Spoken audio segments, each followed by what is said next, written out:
വീണ്ടും രണ്ട് ചക്രവാത ചുഴി 24 മണിക്കൂറിനുള്ളിൽ ന്യൂനമർദ്ദമായി ശക്തി പ്രാപിക്കാൻ സാധ്യത. കേരളത്തിൽ ജാഗ്രതാ നിർദ്ദേശം. കേരളത്തിൽ അടുത്ത 5 ദിവസം വ്യാപകമായ മഴയ്ക്ക് സാധ്യതയുണ്ടെന്ന് കേന്ദ്ര കാലാവസ്ഥാ വകുപ്പ്. തെക്കൻ ഗുജറാത്തിന് മുകളിലായി ചക്രവാത ചുഴി സ്ഥിതി ചെയ്യുന്നുണ്ട്. അടുത്ത 24 മണിക്കൂറിനുള്ളിൽ ന്യൂനമർദ്ദമായി ശക്തി പ്രാപിക്കാൻ സാധ്യതയുണ്ടെന്ന് കാലാവസ്ഥാ വകുപ്പ് അറിയിച്ചു. മറ്റൊരു ചക്രവാത ചുഴി വടക്കേ പടിഞ്ഞാറൻ ബംഗാൾ ഉൾക്കടലിന് മുകളിൽ സ്ഥിതി ചെയ്യുന്നുണ്ട്. കേരളത്തിനു മുകളിൽ പടിഞ്ഞാറൻ കാറ്റ് ശക്തമായി തുടരുകയാണ്.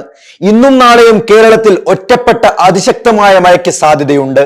ഇന്നും നാളെയും കേരളത്തിന് മുകളിൽ മണിക്കൂറിൽ പരമാവധി 40 മുതൽ 60 കിലോമീറ്റർ വരെ വേഗതയിൽ കാറ്റ് വീശാനും സാധ്യതയുണ്ടെന്ന് കാലാവസ്ഥാ വകുപ്പ് അറിയിച്ചു.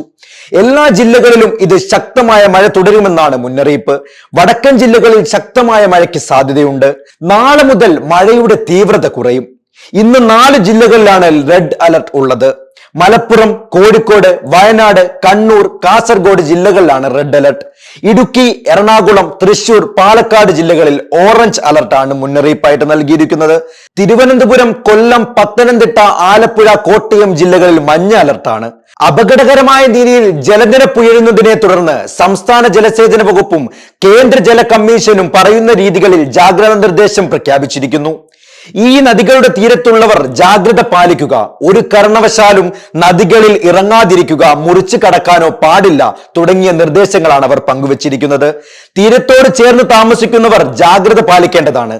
അധികൃതരുടെ നിർദ്ദേശം അനുസരിച്ച് പ്രളയ സാധ്യതയുള്ള ഇടങ്ങളിൽ നിന്ന് മാറി താമസിക്കുവാൻ തയ്യാറാകണമെന്നും സംസ്ഥാന ദുരന്ത നിവാരണ വകുപ്പ് അറിയിച്ചു.